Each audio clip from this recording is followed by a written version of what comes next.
નમસ્કાર, હું રાજ. આપ જોઈ રહ્યા છો સ્પાર્ક ટુડે ન્યૂઝ. અમદાવાદમાં એસઓજી દ્વારા બનાવટી ચલણી નોટોના રેકેટનો પર્દાફાશ કરવામાં આવ્યો છે. મળતી માહિતી મુજબ 500 રૂપિયાની 133 નકલી નોટો ઝડપી પાડવામાં આવી છે. આ મામલે એસઓજી દ્વારા 3 આરોપીની ધરપકડ કરવામાં આવી છે. પકડાયેલા આરોપીઓમાં ભાવેશ મકવાણા, અનિલ અસવાર અને જીતેન્દ્ર પ્રજાપતિનો સમાવેશ થાય છે. પ્રાથમિક તપાસમાં સામે આવ્યું છે કે મોરબીમાં ટાઇલ્સના ધંધામાં નુકસાન થતાં આરોપીએ નકલી નોટો છાપવાનો રસ્તો અપનાવ્યો હતો. બાપુનગર વિસ્તારમાં નકલી નોટોના સીટનું કટિંગ કરતી વખતે એસઓજીએ દરોડો પાડી તમામને ઝડપી પાડ્યા છે. પોલીસે કુલ અંદાજે 50,000 રૂપિયાનો મુદ્દામાલ કબજે કરી આગળની કાર્યવાહી હાથ ધરી છે.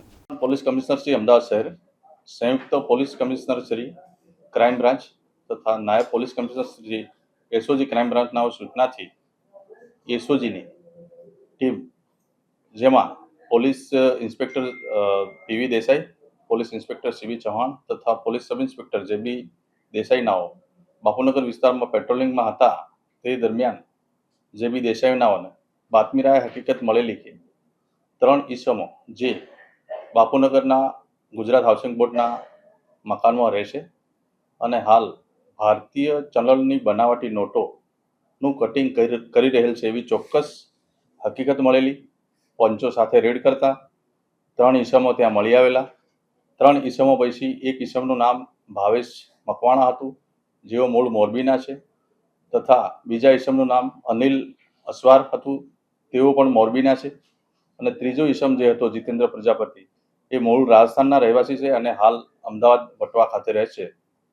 સદર આરોપીઓ પાસેથી 133 નંગ 500ના દરની નોટો જે ડુપ્લિકેટ હતી તે કબજે કરવામાં આવેલી છે. તેની સાથે સાથે જે પ્રિન્ટ કરેલી અલગ 6 સીટો પણ મળી આવેલ છે, જે કબજે કરવામાં આવેલ છે. આ પ્રિન્ટ થયેલી પેપર્સમાંથી કટિંગ કરવા માટેના સાધનો કબજે કરવામાં આવેલ છે. તમામ મુદ્દામાલ મળી મોબાઈલ સહિતનો કુલ 50,000નો મુદ્દામાલ કબજે કરવામાં આવેલ છે. આ ગુનાના કામે આરોપીઓને પૂછપરછ કરતા આરોપી અનિલ અસવાર, જે મોરબી ખાતે રહે છે, સિરામિકમાં રો મટીરિયલ પૂરું પાડતા હતા અને ધંધામાં ખોટ જતા તેઓએ આ પ્રકારનું કાવતરું મિત્રો સાથે મળી અને ગુનો આચરેલ છે. આ ગુનામાં અનિલ અસવારે અગાઉ જે સુરેન્દ્રનગર લીંબડીનો જે આરોપી છે એની સાથે સેટઅપ કરેલું અને તેને પ્રિન્ટર પણ લઈ આપેલું, અને અનિલે 1 લાખ અસલ ભારતીય ચલણની નોટોની સામે 3 લાખની બનાવટી ભારતીય ચલણની નોટો આપવાનું નક્કી કરેલું હતું. આ કામે આરોપીઓ વિરુદ્ધ ડીસીબી પોલીસ સ્ટેશનમાં ગુનો રજીસ્ટર કરેલ છે. ગુનાની તપાસ પીઆઈ સીબી ચૌહાણનાઓ ચલાવી રહેલ છે.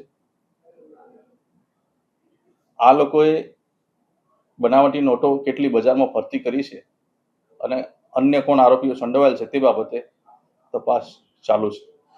નોટો છપાવવાનું ક્યાં હતું? લીંબડી જે ખાતે બન્યું છે, તો આરોપી ભાવેશ, અનિલ અને આ લોકોનો સંપર્ક કઈ રીતે થયો છે નોટો છાપવાનો?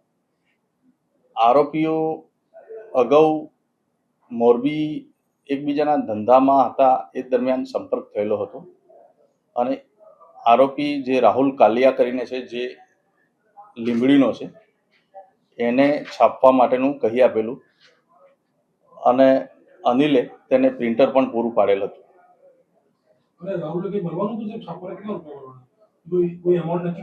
હાલ એ બાબતે કોઈ ચોક્કસ માહિતી પ્રાપ્ત થયેલી નથી, પરંતુ એ બાબતે તપાસ ચાલુ છે.